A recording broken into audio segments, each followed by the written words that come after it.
নিকেতনে 8-54 pulling এ দিচ্ছিলাম। হ্যাঁ, 8-54 booth president আমাকে প্রথমে একবার শাসাইছে, ধমকি চমকি দিছে। হ্যাঁ, এরপরে তো কইছে তুই এতদিন তোরা ছেড়ে দেখাচ্ছি, কিছু করছি না। হ্যাঁ, এখন তোরা ছাড়তাম না, তুই ক্যামেরা তোর বাড়ি ভেঙ্গালাম। হ্যাঁ, এবার ধমকি চমকিছে আমার ধাক্কা ধাক্কা দিয়ে বাইক রয়েছে। আবার আমি কিছু আমার বুটটা আমি অন্তত আমি বুটটা কি করে বলে দাঁড়িয়েছিল সামনে। হ্যাঁ, তারা কুম্ভকর্ণের মতন দাঁড়িয়েছে, তারা কোনো জবাব নাই। হ্যাঁ, সিআরপি ওই কোন দূরে, তারা কোনো জবাব নাই, কুম্ভকর্ণের মতন দাঁড়িয়েছে। হ্যাঁ, তারা 1 ঘন্টা ধরে এই না জাম করে আসছে সব লোক, তারা মানে ধমকাইতেছে।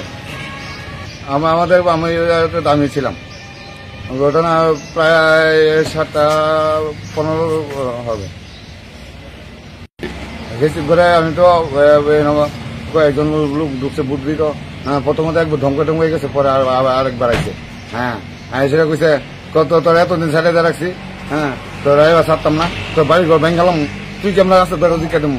আমার গাড়ি আমার পিছনে পিছনে আছে, আমি বুট দিয়ে এসেছি, আমার পেছনে কথা নাই। হ্যাঁ, 8-54 পুলিং ছিলেন। আমার নাম দুলাল দত্ত।